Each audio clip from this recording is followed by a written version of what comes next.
Continuamos con esta clase en esta hermosa mañana, ¿sí? Seguimos con lo que es la visión ministerial, avanzando sobre este conocimiento. La importancia de tener una visión en el ministerio. Aquí hay que tener en cuenta algo que a algunos padres les falta en cuanto al hogar.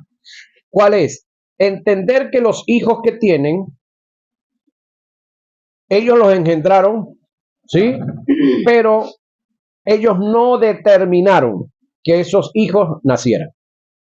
Porque de la cantidad de espermatozoides que salieron, uno solo, cuando mucho dos, o en algunos casos por ahí 3 hasta 5, entraron al óvulo para que esos chicos tuvieran vida, ¿sí?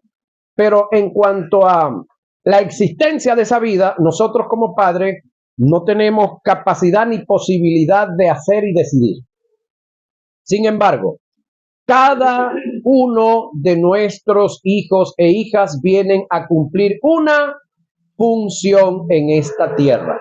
De eso debemos nosotros de estar convencidos, persuadidos, que nosotros debemos de averiguar en nuestros hijos cuál es la función, cuál es la habilidad, cuál es la capacidad que ellos tienen. Entonces, prepararlos en la educación cognitiva, el preescolar, ahora la escuela y luego el liceo, y ya luego del liceo ellos deben de tomar una determinación en qué van a trabajar. Cada hombre y cada mujer vino para cumplir una función en esta tierra, pero son ellos o somos nosotros los que debemos de descubrir la función de cada quien. Alguien dijo por ahí, consíguete un trabajo que te guste y no trabajarás más nunca. Eso parece que no tiene sentido, ¿no? Consíguete un trabajo que te guste y no trabajarás más nunca. Si usted me preguntara acerca del trabajo que yo estoy desarrollando, si a mí me cansa sentarme 5 o 8 horas en un día, no. Yo estaría tranquilo hasta 12 horas hablando, porque es algo que me gusta. Eso para mí no es un trabajo ya. Es decir, yo estoy aquí divirtiéndome, si usted no lo sabía. Pero cuando usted hace un trabajo para el cual usted no nació, entonces eso para usted es una tortura. Cuando usted está haciendo un trabajo para el cual usted no ha nacido y por lógica no se ha preparado, eso pasa a ser una tortura. Pero cuando usted descubre para qué usted vino y se prepara técnicamente, entonces para usted ese trabajo es una diversión. Ajá.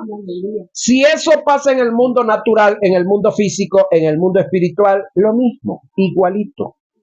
Porque como le decía en la clase pasada ayer, los ministerios, o cuando la escritura dice apóstoles, evangelistas, pastores y maestros, está hablando de versatilidad y está hablando de diversidad. Entonces, cuando el hombre de Dios descubre a qué fue llamado y para qué fue llamado, ese trabajo al cual fue llamado pasa a ser una diversión. Entonces, el creyente, cuando descubre qué es el creyente, cuando el creyente descubre para qué fue llamado y se prepara, entonces el evangelio él lo disfrutará y el evangelio para él no será una carga. El ejercer y el llevar a cabo cualquier responsabilidad, cualquier trabajo dentro de la iglesia será una bendición. No será un castigo, ni nos andaremos escondiendo por ahí para que no sepan dónde estamos. Ahora, la importancia de tener una visión en el ministerio. Eclesiastés dice que le es mejor al hombre ser un abortivo, escuche, que el estar en la tierra sin visión. Eclesiastés 6, 3 y 6, en forma amplificada, amplificada, el texto dice, te es mejor haber nacido antes de tiempo y sin vida que estar en el mundo sin propósito. En las observaciones que a continuación voy a presentar, usted podrá darse cuenta de lo importante que es tener visión en el ministerio y lo nocivo y letal que puede ser el no tenerla.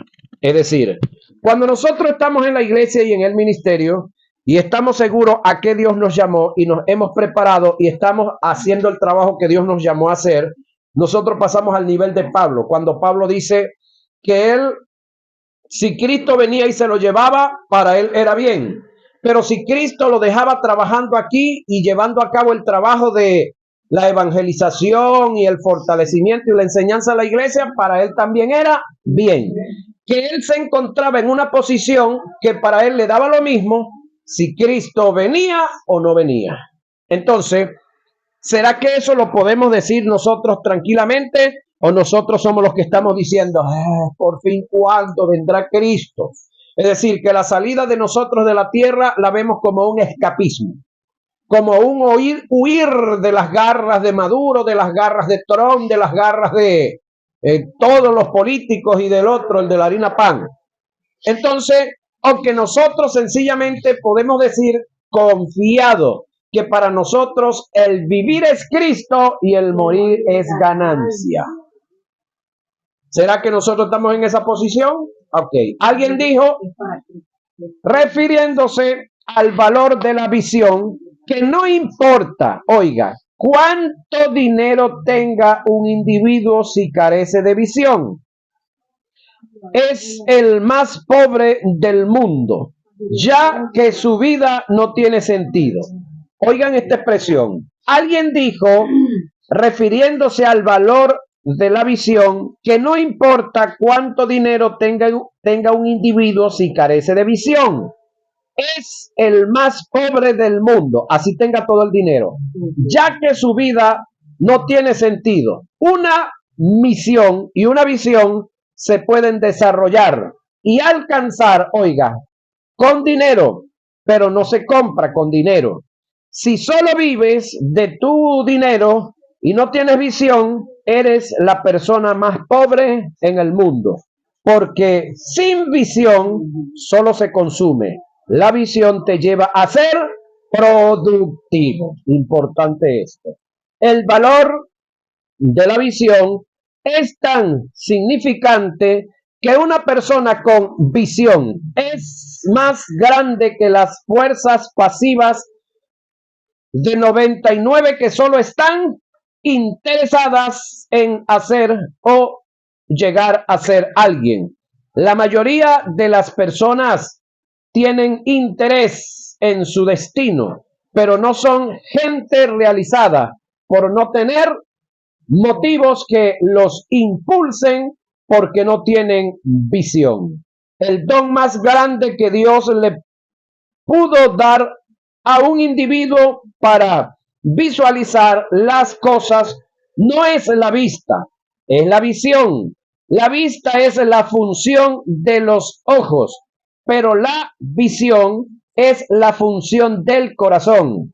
Se puede tener vista y no tener visión.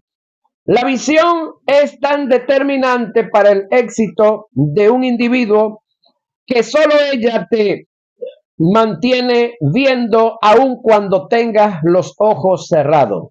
El peor enemigo de la visión que viene de Dios son tus propios ojos. Lo que ves no determina lo que Dios te muestra en visión.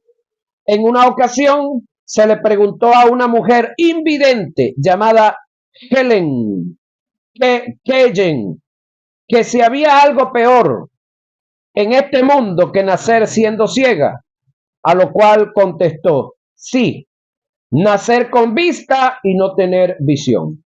Esta mujer invidente, con todas las dificultades que tenía, logró sacar su doctorado, oigan estudiantes, en la universidad.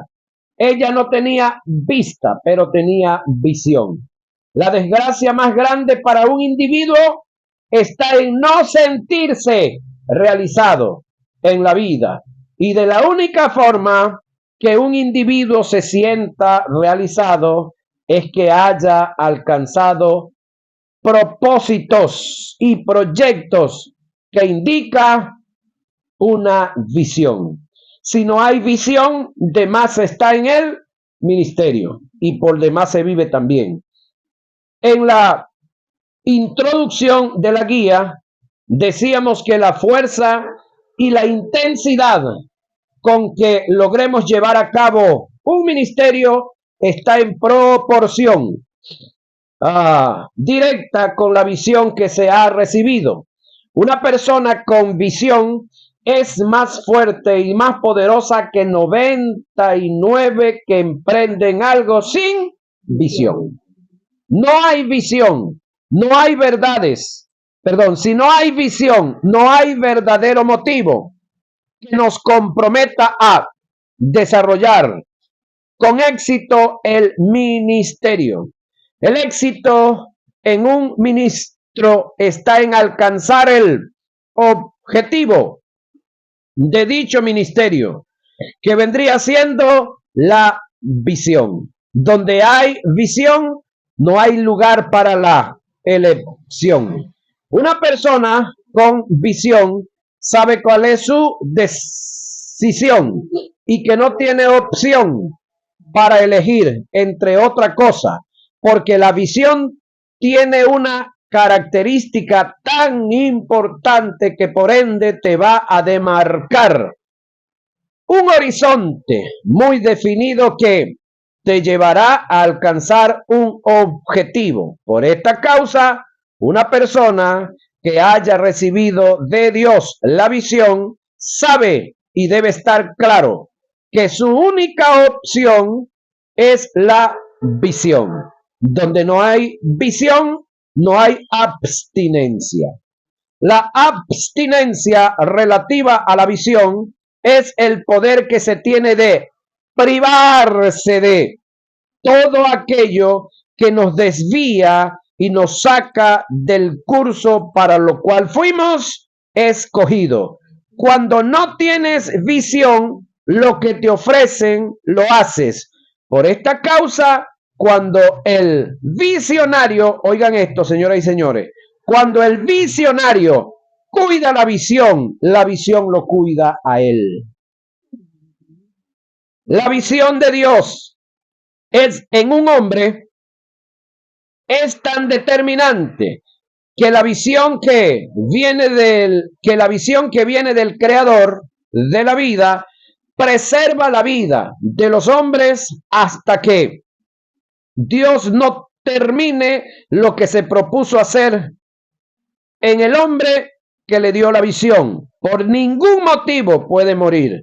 Esto es notorio en la vida de Simeón. Lo que le preservó la vida a este hombre fue la palabra que recibió de Dios cuando le dijo que hasta que sus ojos no vieran al Mesías, no verían la muerte. Ahora, ¿cuál era la visión de Simeón? ¿Había visto con los ojos físicos al Mesías? No. ¿Qué lo mantenía vivo? A pesar de cualquier circunstancia, a pesar de cualquier vicisitud que estuviera viviendo este hombre en su entorno. ¿Qué lo mantenía vivo? La visión que recibió de Dios. ¿Qué? Que no moriría hasta que no tuviera en sus brazos al Mesías Cristo. Luego que tuvo al Mesías en sus brazos, ¿qué fue lo que dijo? Señor, ahora despide a tu siervo en paz, porque mis ojos han visto lo que tú determinaste. Entonces, si Dios a usted lo escogió, ¿para qué lo escogió? Eso lo tiene usted que investigar en intimidad. ¿Qué es intimidad? Aquí ya hablamos de la oración. Y la intimidad es donde no hay espacio para un tercero en una reunión. Intimidad son dos, juntos, solos, conversando, hablando, platicando, intercambiando ideas, intercambiando posiciones. Entonces, si usted no sabe para qué Dios lo llamó, bueno, necesita entrar en eso que se llama comunión. Necesita, entrar en intimidad. Dios y usted y Dios. Para que Dios le diga, para que Dios le ministre, para que Dios le haga saber qué es lo que Él quiere con usted. Y entonces usted se prepare para eso que Dios quiere con usted y no solamente se prepare, se enrumbe a eso que Dios quiere y ha determinado hacer contigo. Ahora, una vez que esto se cumplió, Simeón murió. Lucas 2, 25 y 32. Esto indica que hasta que Dios no termine de hacer con nosotros lo que se propuso hacer, no veremos la muerte, pero debemos entender que esto se da en aquellos que permanecen en la visión, cumpliendo los principios y demandas del reino en relación a la visión que se recibió de Dios. Si abandonas la visión, en cualquier momento, oiga esto, puedes morir. El ejemplo más claro lo tenemos en la vida de Moisés y Aarón, que por quebrantar los principios y las demandas de Dios fueron desplazados y reemplazados y vieron la muerte física, porque espiritualmente los que ya estamos en Cristo, los que hemos nacido de nuevo, es imposible. Perdón, que volvamos a morir espiritualmente. Pero entonces podemos tener pérdida del propósito de Dios en nuestras vidas por nuestra culpa. Aquel mismo día Jehová habló a Moisés y le dijo: sube a estos montes de Abarim, al monte Nebo, situado en la tierra de Moab, que está frente a Jericó, y mira la tierra de Canaán. Es decir, abre tus ojos, visión abierta, míralo, mira la tierra de Canaán, que yo doy por heredad, ¿sí? Que yo doy por heredad a los hijos de Israel. Miré allí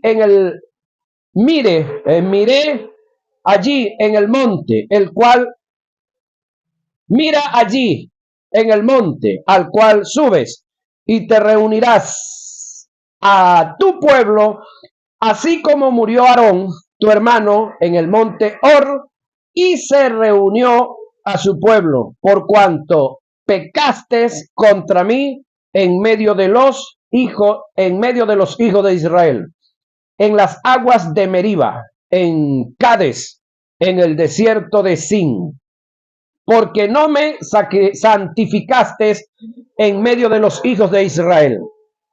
Verás, por tanto, delante de ti la tierra, pero no entrarás en ella, en la tierra que doy a los hijos de Israel. Escúcheme. Dios prometió a Abraham, prometió a Isaac y a Jacob entregar esa tierra, se la prometió a Moisés. Moisés ya estaba cerquitica del lugar, ya estaba muy propenso, muy cercano, y solamente lo que traían era una visión. ¿Qué es visión? Lo que no se ve con los ojos de afuera, pero se percibe, ¿sí? Con la visión espiritual. En este caso, cuando ya Dios se dio por entendido que Moisés no podía entrar a la tierra que él había determinado entregarles, entonces le expuso el verla con los ojos externos, con los ojos de afuera, pero ya había sido desplazado y próximamente reemplazado de la visión. Ahora el detalle es, ¿Dios tenía un propósito con la nación de Israel? Sí. El hecho de que Moisés se le rajara, el hecho de que Moisés no permaneciera, ¿eso impidió que Dios llevara a cabo su propósito? No. Dios llevó a cabo su propósito sin Moisés, porque Moisés no permaneció, óigame, en la visión de Dios. Una de las cosas que dice aquí, porque no me santificaste en el medio de los hijos de Israel. ¿Qué es eso santificaste? ¿Que acaso Moisés delante de los hijos de Israel no comenzó a decir, Señor, te santifico, te glorifico, te alabo? No, no tiene nada que ver con eso. El no me santificaste es que cuando Dios llama a Moisés en este segundo momento para darles agua de la roca, Dios le dijo a Moisés clarito, háblale a la roca. ¿Qué fue lo que le dijo? Háblale a la roca. ¿Qué fue lo que hizo Moisés? La golpeó. Entonces, el Moisés o al Moisés golpear la roca estaba mostrando un carácter que Dios no tenía. Ahora, si Dios le dice que la golpee y él la golpea, no hay problema, porque Dios entonces él le está diciendo que la golpee porque estaba molesto, incómodo con la nación de Israel. Los profetas del Antiguo Testamento tenían que mostrar el carácter de Dios siempre. Y al mostrar el carácter de Dios, eso era santificar a Dios. Es el caso de Elías, si mal no recuerdo, con Saúl. Cuando lo mandó a destruir a los amalecitas, creo que sí, los amalecitas. Y Saúl fue, mató a una gran cantidad y se trajo al rey vivo, se trajo las ovejas y se trajo unas vacas por allá. Samuel, perdón. Entonces cuando llegó aquí, cuando llegó Saúl con el asunto, ya Samuel por el espíritu había percibido lo que venía. Resulta que, ¿qué tuvo que hacer Samuel? Agarró una espada y quitarle la cabeza al rey. Te pregunto yo, si Samuel no hace eso, ¿crees tú que el ministerio de Samuel hubiese seguido? No, no. Se le contó como un asesinato el que Samuel hubiese agarrado una espada, no sé de quién, o no he estudiado bien el caso como tal, pero sí agarró una espada y le quitó la cabeza al rey. ¿Se le contó eso como un asesinato? ¿Por qué? Ese era el designio y era la orden de Dios. Y había que cumplirla y punto. El caso opuesto acá de nuestro hermano Moisés, que Dios le dijo, háblale y la roca le echa agua. Y él llegó y le dio 2 trancazos. Todo lo contrario. Entonces, esa acción a Moisés se le contó como pecado. Ahora, hay 2 formas de pecar contra Dios. Creo que se las dije cuando vimos santidad genuina. ¿Sí? ¿O no se las dije? Una es pecar contra Dios, que es lo que dice aquí Dios, y otra cosa es pecar contra su santidad. En el caso de Moisés aquí y en el caso de Saúl allá, ellos pecaron contra Dios, es decir, pecaron en contra de la orden que Dios dio. Pero en el caso de David, aunque se estima que creo que son 7 tipos de pecado, David no pecó en contra de la autoridad de Dios, porque Dios, es decir, él no desobedeció una orden que Dios haya dado. Él pecó en contra de la santidad de Dios. Entonces, pecar en contra de la autoridad de Dios es una cosa y pecar en contra de la santidad de Dios es otra cosa. Aunque ambos son pecados, ambos Dios los puede perdonar, pero ambos tienen consecuencias diferentes. En el caso de pecar contra la autoridad de Dios, se pierde la posición que se tiene, que Dios te ha dado para llevar a cabo su obra. ¿Qué es lo que sucede con Saúl? Que pierde el ministerio y perdiendo el ministerio perdió hasta la vida. ¿Qué es lo que acaba de pasar aquí con Moisés, lo que acabamos de ver? Que pierde el ministerio porque él pecó contra el mandato que Dios le dio. ¿Sí? El verso acá dice, un pecado porque pecaste contra mí.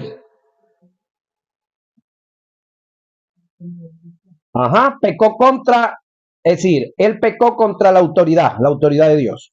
Este texto que acabamos de leer está en Deuteronomio 32, 48 al 52. Entonces, el detalle está que Dios permaneció con su promesa de meter a los hijos de Israel dentro de ese territorio. Ahora, por fin, ¿a quiénes logró meter? A los de 20 años para abajo. Todos los de 20 años para arriba, excepto Josué y Caleb, entraron a la tierra. Del resto todos quedaron en el desierto, menos uno, José. Donde no hay visión, no hay camino definido.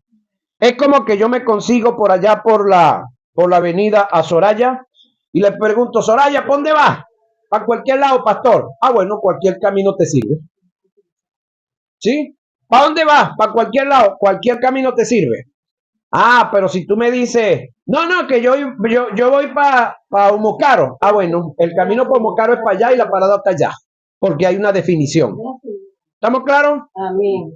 Entonces, cuando no hay visión, no hay camino definido.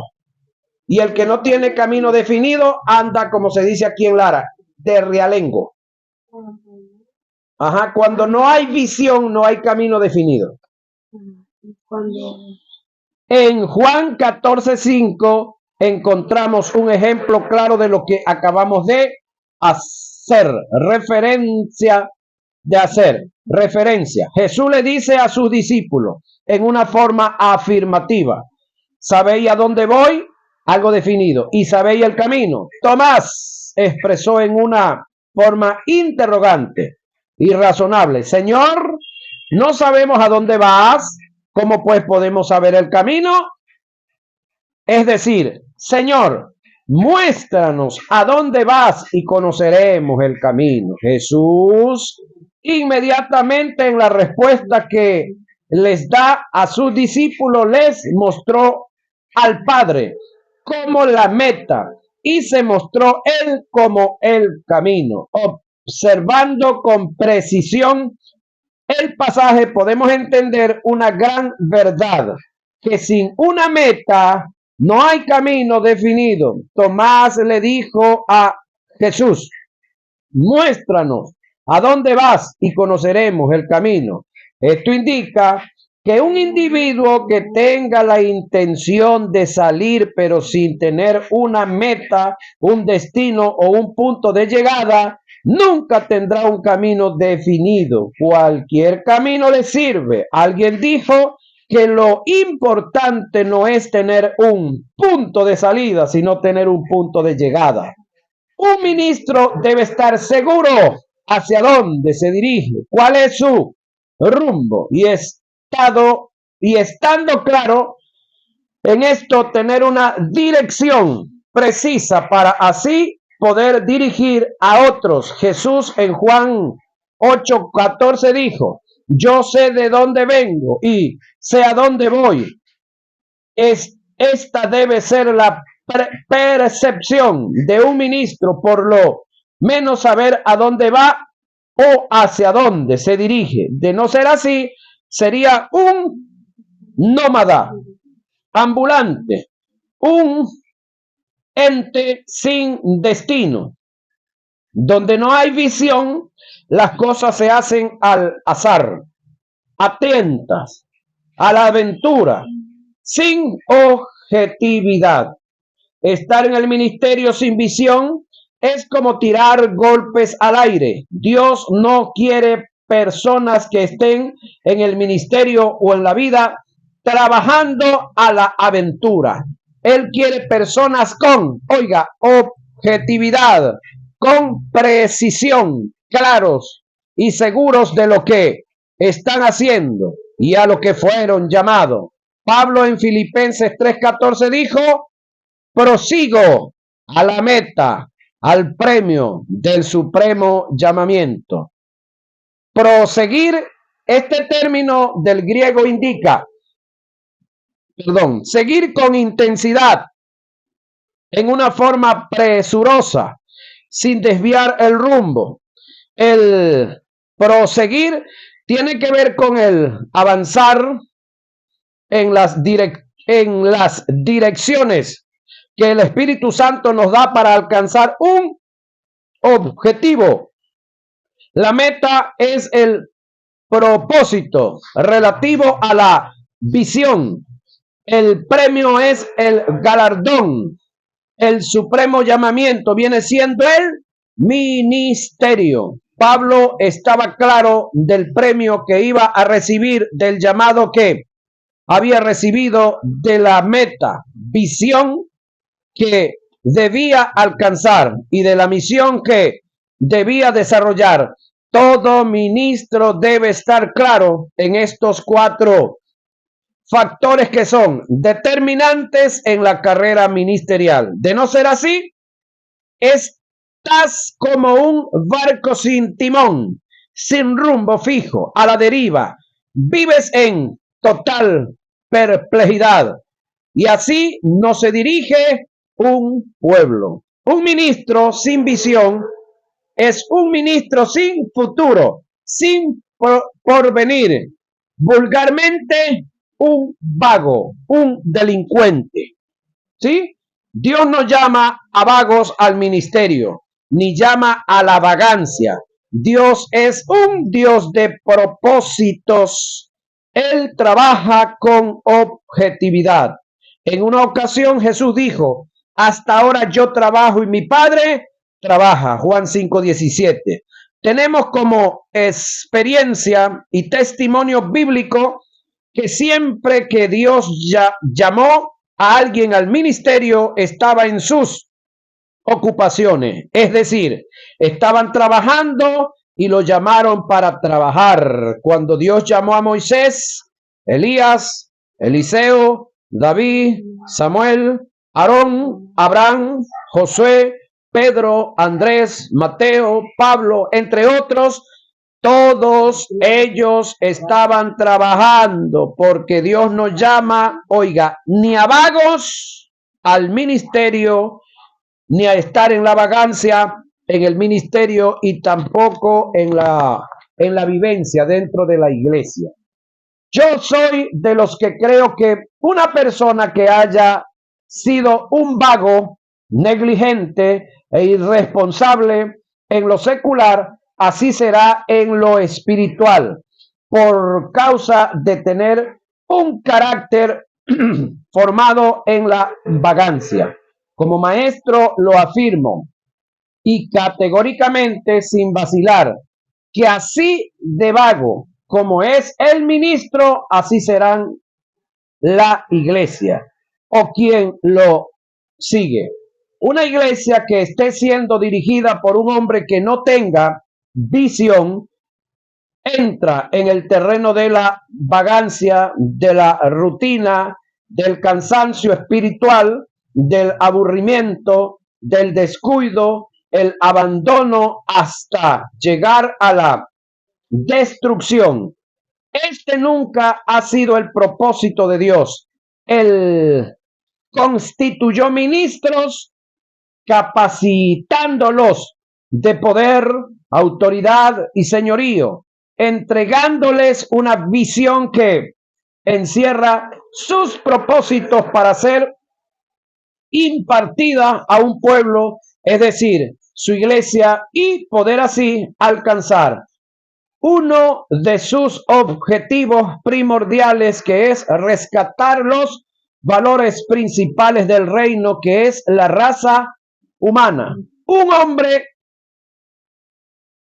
sin visión entra en el campo del hastío, lo cual es producto de la falta de visión y misión, hasta el punto que puedes estar móvil dentro de la iglesia haciendo la obra de Dios y sentirse cansado de lo mismo. El hastío no se da por la falta de actividad, sino por la falta de visión y misión. Una vida sin la visión y la misión de Dios se vuelve tediosa, aburrida, fastidiosa, latosa, repetitiva, monótona, sin interés, rutinaria, común, siempre lo mismo. Reitero, por el hastío, el pueblo entra en el terreno de la vagancia, el descuido, el abandono y el cansancio espiritual, llevándolo fácilmente a un mundo de delincuencia. Donde no hay visión, no hay dirección sabia, señoras y señores.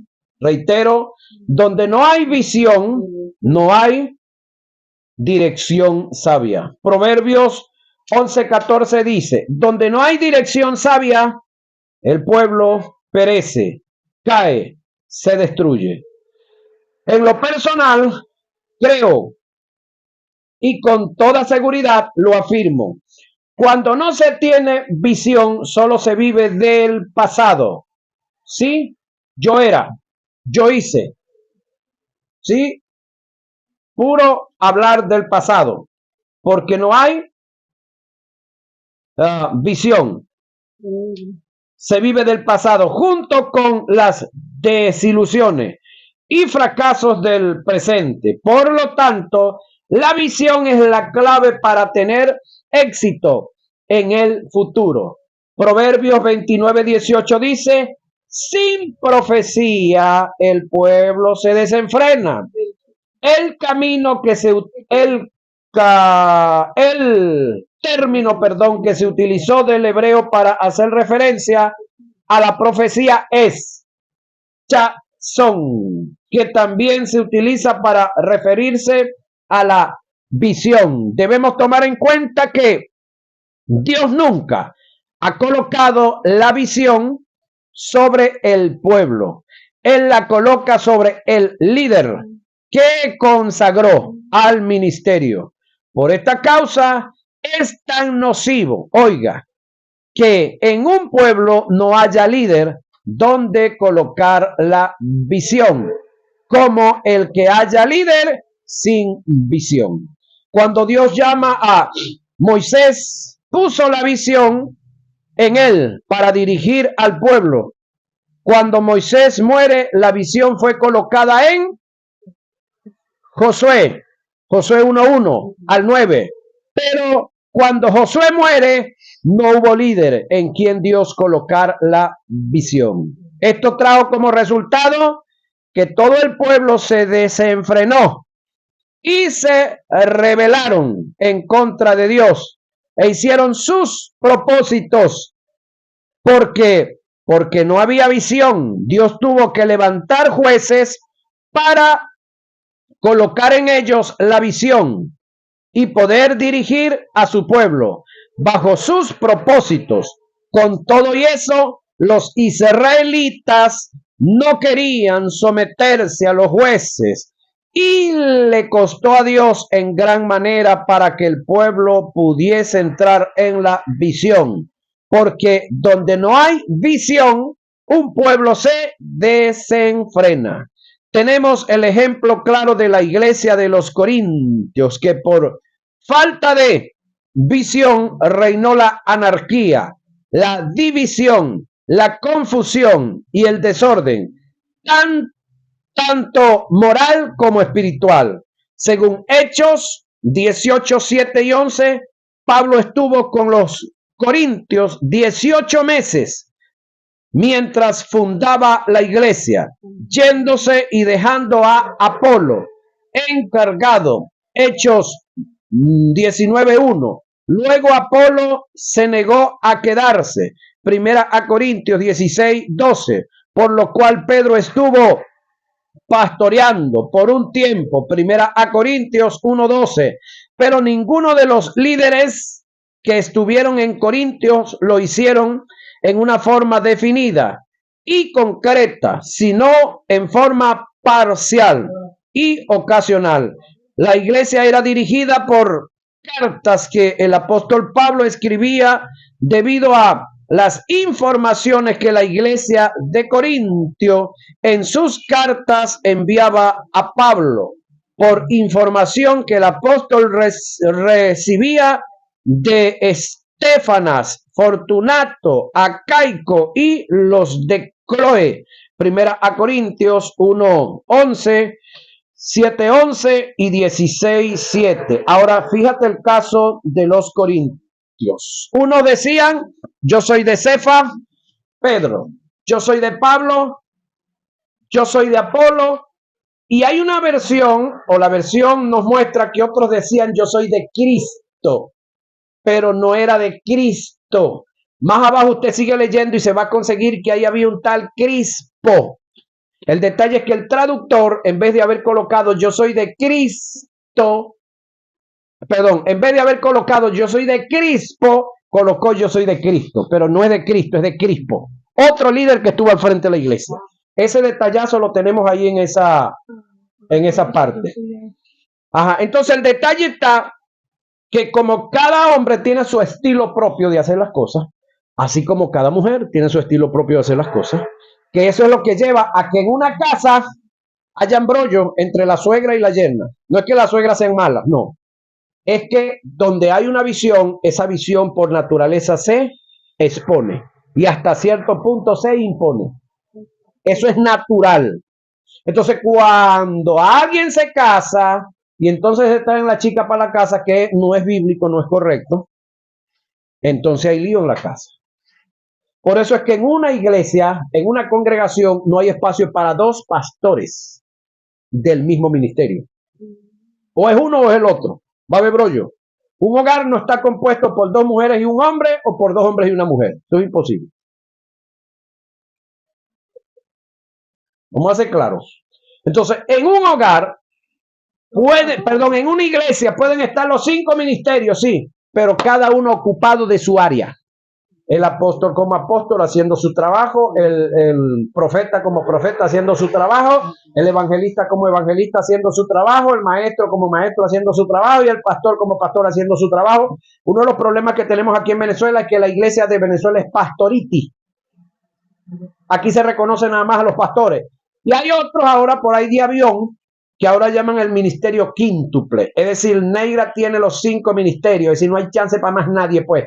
Aquí hay que darle todos a Neira. Y Neira es la todito, pues. Entonces, ese es otro bochinche que tenemos dentro de la iglesia. Y le digo algo.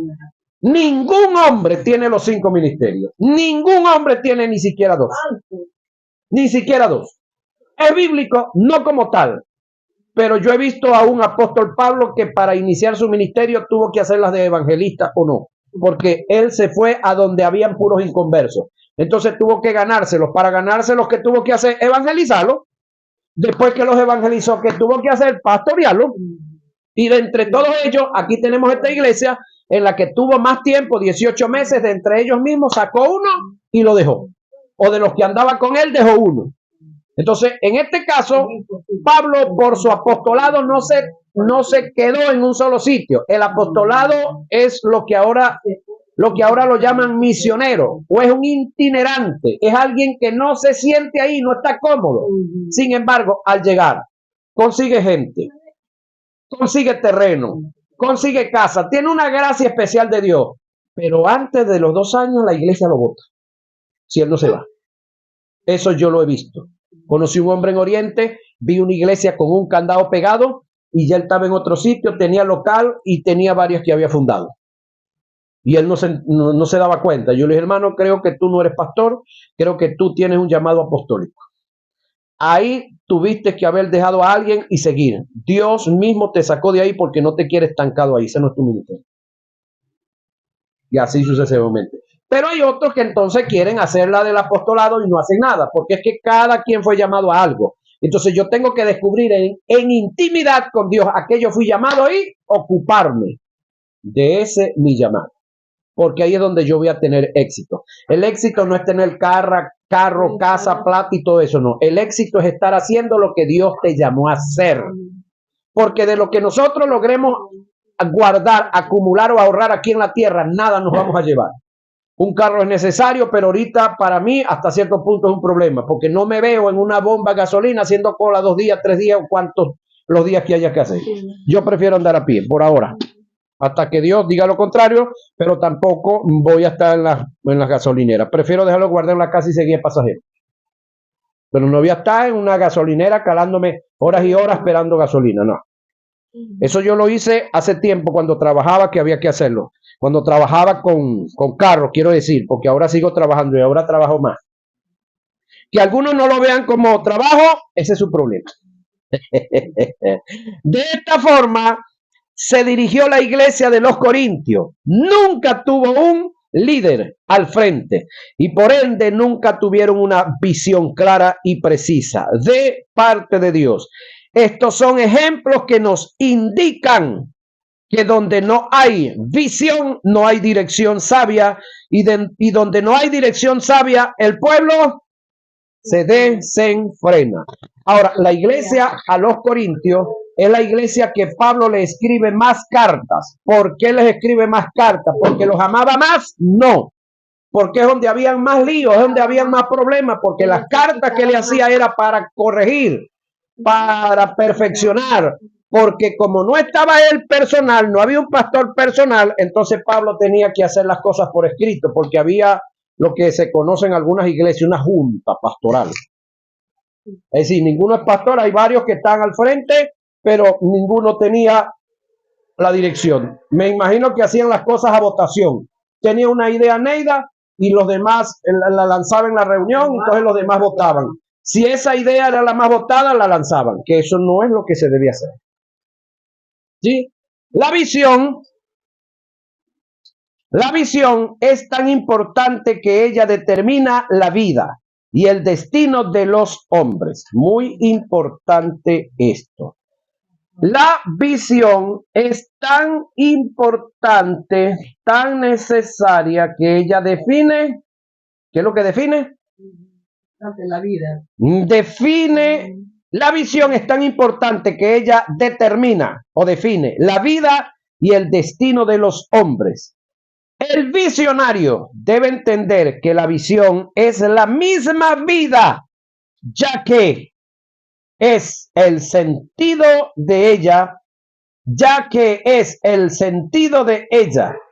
Perder la visión, oiga, es como perder la vida misma y seguir vivo. ¿Te imaginas eso?